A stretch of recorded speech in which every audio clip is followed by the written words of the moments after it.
তো আমরা ব্রেকফাস্ট করে বেরিয়ে পড়লাম। হোটেলের যে ভিডিওটা রয়েছে রুমসের যে ভিডিওটা আলাদা করে এখন আমরা ফার্স্ট স্টপটা নিয়েছি হচ্ছে পেট্রোল পাম্প। আমরা ফার্স্ট পেট্রোল নিয়েছিলাম লে থেকে বেরোনোর সময়। তারপর এখন ডিস্ট্রিক্ট থেকে বেরোনোর সময় বেরিয়ে আমরা প্রথমে যাচ্ছি হলো ডিস্ট্রিক্ট মনেস্ট্রিতে দেখে আমরা স্ট্রেট বেরিয়ে পড়বো প্যাংগং। কারণ প্যাংগংগুলোকে যতটা তাড়াতাড়ি হবে ততটা তাড়াতাড়ি আমাদেরকে যেতে হবে। কেননা প্যাংগংগুলোকে একটা দু ধরনের কালারের একটা ব্যাপার রয়েছে। যতটা তাড়াতাড়ি যাওয়া যায় ততটা ভালো, কেননা ব্লু কালার নেভি ব্লু কালারের যে কালারটা থাকে সেইটা আমরা দেখতে পাবো। আমরা যদি বিকেলের দিকে পৌঁছই তাহলে এর কালারটা ব্ল্যাকিশ টাইপের হয়ে যায়, তো সেটাতে ফটো বেশ ভালো আসে। যাই হোক, আমরা বেরোই আপাতত। বেরিয়ে আগে মনেস্ট্রি দেখে থাকবো জন্য বেরোবো।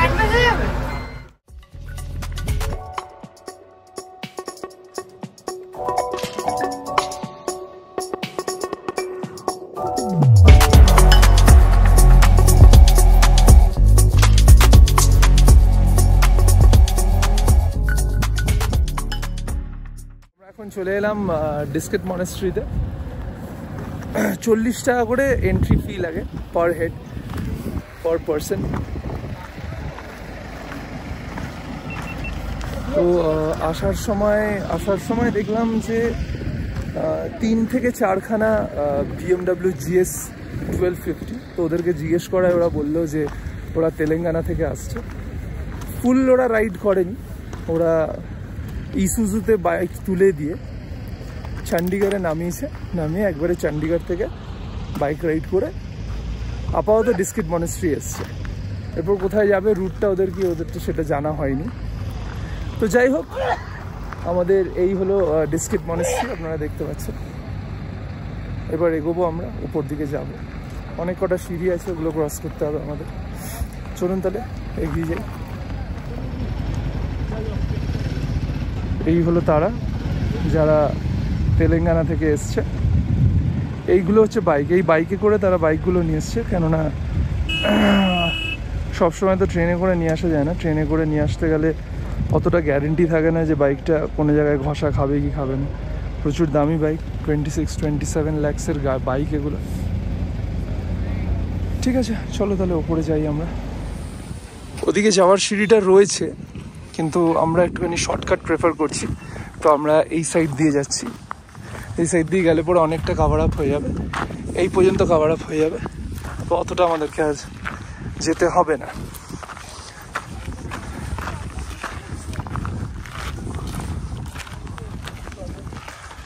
আমরা ডিস্ট্রিক্ট মনেস্ট্রির পেছন দিকটাতে রয়েছি, আমাদেরকে সামনে যেতে হবে।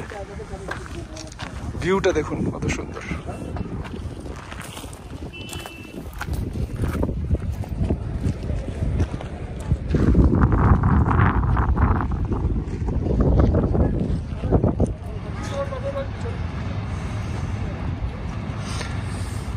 কত বড় কনভয় দেখো শুধু একবার।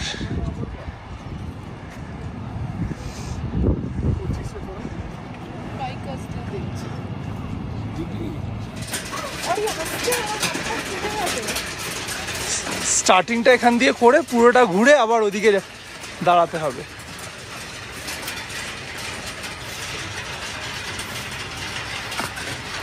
ওইখানে ছুচলো আছে অনেকগুলো। হ্যাঁ, অনেক ছুচলো পেরে যাওয়া আছে আস্তে করে। হ্যাঁ, পিঁপড়ে ধরে যাচ্ছে।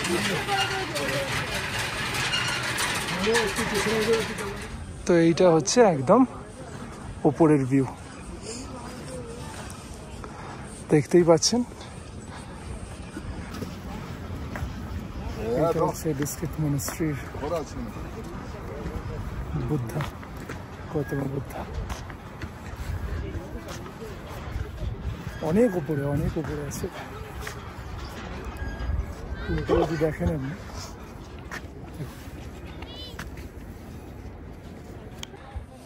তো মনেস্ট্রি তো পুরোটা দেখা হয়ে গেল। এবার আমরা ভেতরে যাব, দেখি ভেতরে কি দেখতে পাওয়া যায়। আবার সিঁড়ি, টেম্পল আপস্টেয়ার্স। দিদি একটুখানি আমাকে এগিয়ে যেতে দাও তো।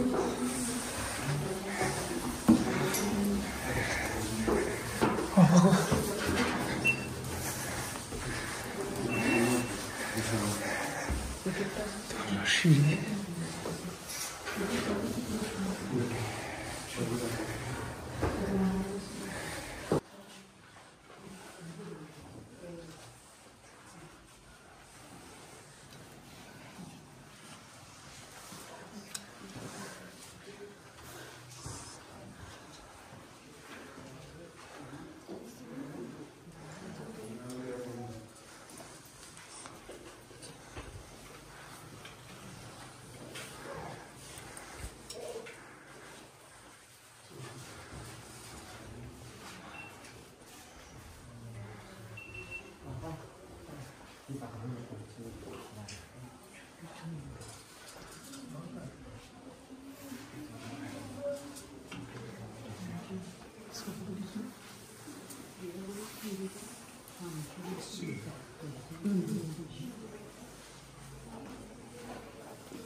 তো ডিস্ট্রিক্ট মনাস্ট্রি দেখা আমাদের কমপ্লিট হয়ে গেল। এবার আমরা বেরিয়ে পড়ছি, আর ভালো লাগছে না, প্রচন্ড রোদ্দুর।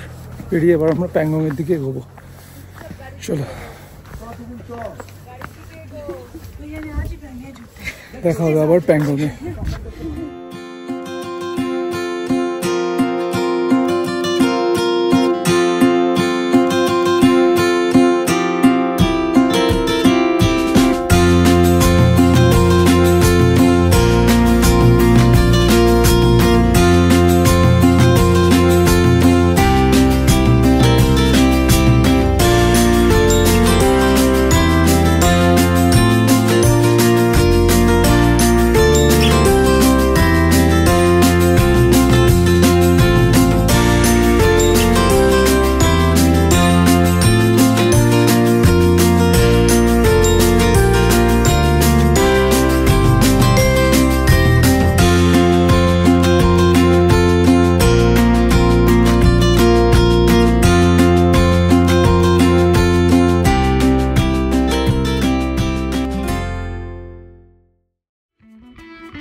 তো সেই যে গাড়িতে উঠেছিলাম, এই এখন নামলাম।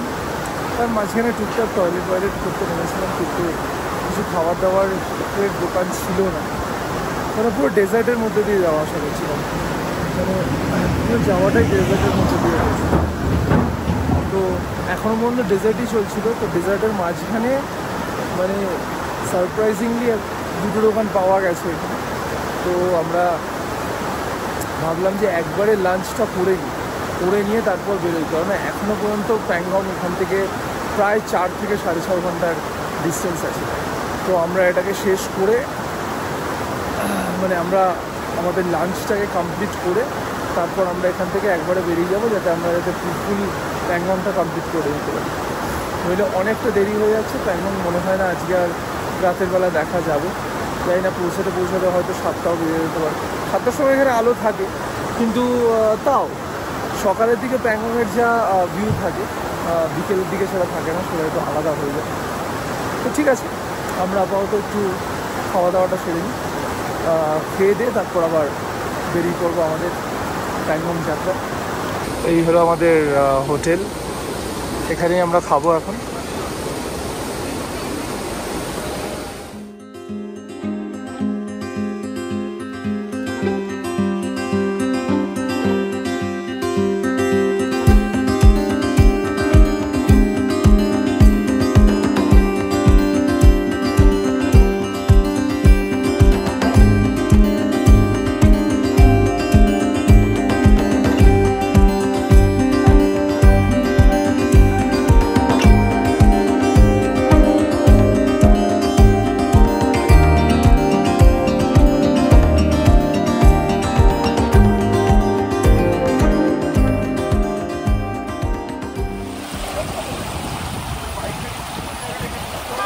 तुम आगे बढ़ जाओ तेंजिंग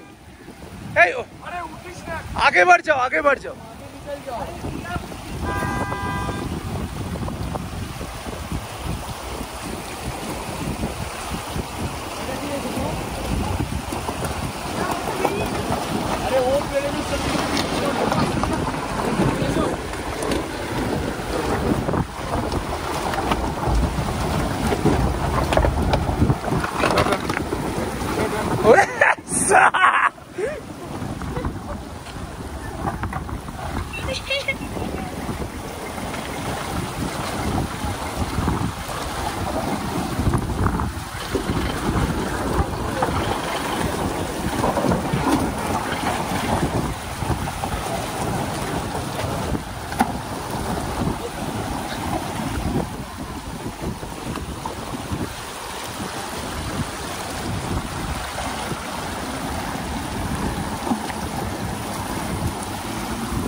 তো প্যাংগং লেক তো আমরা পৌঁছে গেলাম। এবার আমাদের যেহেতু দু ধরনের স্টে ছিল, সেটা হচ্ছে কটেজ স্টে আর টেন্ট স্টে। তো আমরা কটেজ স্টেটা আর প্রেফার করিনি, আমরা টেন্ট স্টে প্রেফার করেছি। আর টেন্টগুলো হচ্ছে দেখিয়ে দিচ্ছি আপনাদেরকে, টেন্ট দেখিয়ে দিচ্ছি। দেখুন এই যে এগুলো হচ্ছে পুরোপুরি আমাদেরই টেন্ট। নেটওয়ার্ক একটা দাঁড়িয়ে রয়েছে। এই যে আমাদের টেন্ট দেখুন,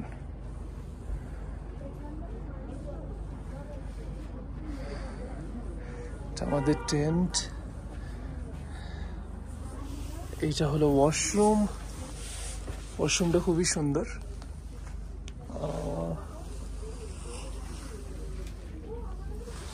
যদি লাইটটা জ্বালাই,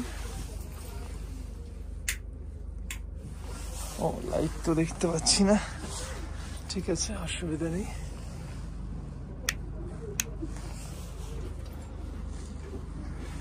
এই হচ্ছে আমাদের টেন্ট, সেরকম কিছু নেই।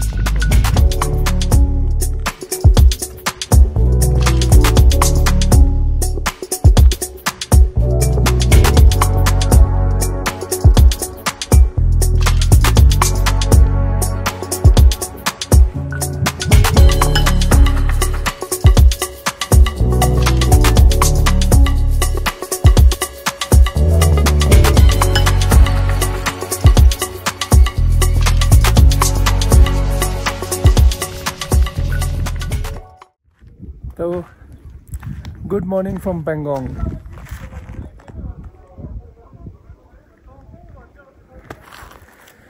কালকে তো রাত হয়ে গেছিল অনেকটা, তাই জন্য ঠিক মতো ভিডিওটা করা হয়নি। তো এই হলো আমাদের প্যাংগং লেক।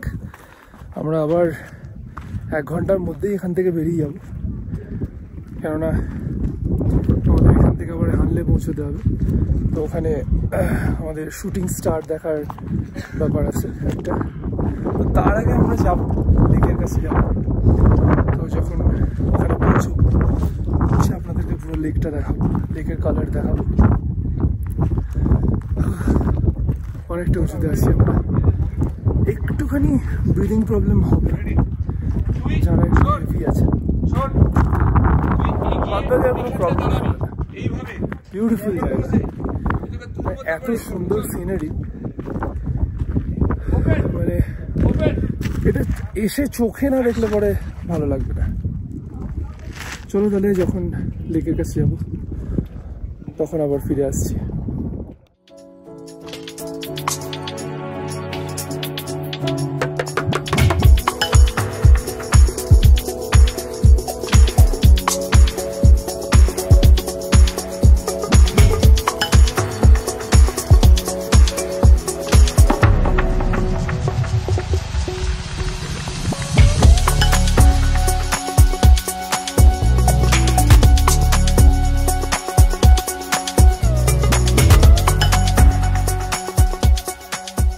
তো যেরকম বলেছিলাম আমরা এখন প্যাংগং লেকের সামনে দাঁড়িয়ে রয়েছি।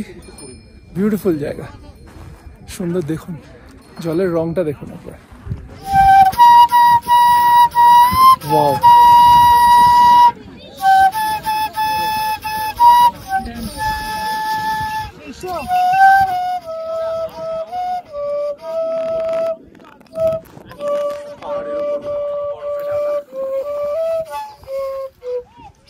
আর এইটা হচ্ছে 3 Idiots এর গ্রাম। এখানেই সেই করিনা কাপুর আর আমির খান শুটিংটা হয়েছিল। ওই যে স্কুটিটা যেটা দেখছেন, ওই স্কুটি চালিয়ে করিনা কাপুর এসেছিল। প্রচুর স্কুটি ওরকম রয়েছে। আর এই যে বাইকটা যেটা দেখছেন, এটা হচ্ছে জব তক হে জানের দুটো প্রাণীকে দেখুন, কলকাতা থেকে শাহরুখ খান ইউজ করেছিল এই বাইকটি। এইবার আমরা যাচ্ছি জল তুলতে। এই যে শীর্ষেন্দু যাচ্ছে প্যাংগং লেকের জল তুলতে। এত দূর এসে জল তুলছি। এই জলটাই আমরা আজকে খাবো, এই জলটাই আমরা খাবো আজকে, যাতে সব আমাদের খাবার হজম হয়ে যায়।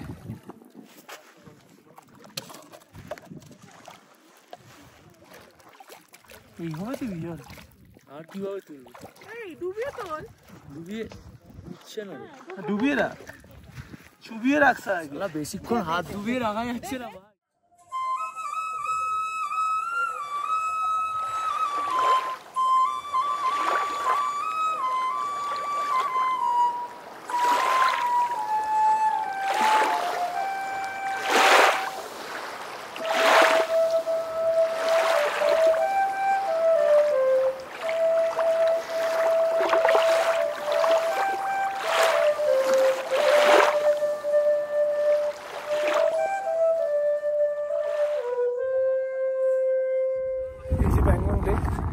যেটা ভারতবর্ষে মাত্র 20 to 30% পেয়েছে, বাকিটা চায়না টিবেট নিয়ে নিয়েছে। তো এইটুকু জায়গায় দেখতে এত সুন্দর লাগছে, তাহলে মনে করুন যদি এখন পুরো 100%টা যদি ইন্ডিয়ার কাছে থাকতো তাহলে কতটা ভালো লাগতো। দারুণ, মানে কথায় বোঝানো যাবে না, এত সুন্দর লাগছে। দেখুন শুধু একবার।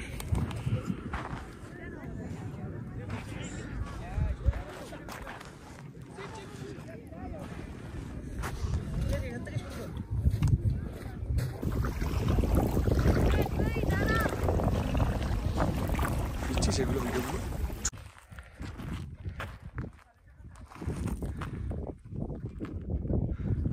তো আমরা এখন 14,600 ফিট ওপরে রয়েছি প্যাংগং লেকে। তো এই প্যাংগং লেক ছেড়ে এখন আমরা বেরোচ্ছি। আমরা এখন হানলের দিকে যাচ্ছি। এর আগের ভিডিওতেই আমি বলেছিলাম অলরেডি। তো 14,600 ফিট, মানে ইয়ার্কির ব্যাপার নাকি আর কি। ও আর তো জলের রং মানে অসাধারণ জলের রং। ও ঠিক আছে, আবার হানলেতে দেখা হবে।